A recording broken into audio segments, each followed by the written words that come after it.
Rajamahendravaram city TDP MLA Adireddy Srinivas కు ప్రభుత్వ పాఠశాలలో 1వ తరగతి చదువుతున్న బుడ్డోడు షాక్ ఇచ్చాడు. పిల్లోడి మాటలకు ఎమ్మెల్యే సహా అక్కడున్న వారంతా పగలబడి నవ్వేశారు. ఎన్నికల ఫలితాల తర్వాత తొలిసారి ఎమ్మెల్యే ఆదిరెడ్డి శ్రీనివాస్ రాజమహేంద్రవరంలోని ఓ స్కూల్కు వెళ్లారు. అక్కడ విద్యార్థులకు పుస్తకాలు పంపిణీ చేశారు. విద్యార్థులు వరుసగా వచ్చి బుక్స్ తీసుకుంటున్నారు. ఈ క్రమంలో 1వ తరగతి చదువుతున్న ఓ బుడ్డోడు ఎమ్మెల్యే దగ్గరకొచ్చి, మొన్న సైకిల్ కి ఓట్లు వేశారు నీకే కదా అని సరదాగా అడిగాడు. దాంతో ఆ ప్రశ్నకి ఎమ్మెల్యే పగలబడి నవ్వేశారు. ఈ వీడియో సోషల్ మీడియాలో వైరల్ అవుతోంది.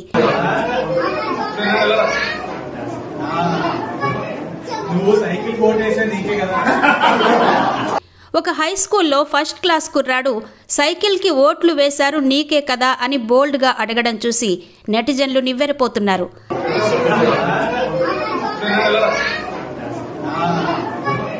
నువ్వు సైకిల్ కోటేసా నీకే కదా.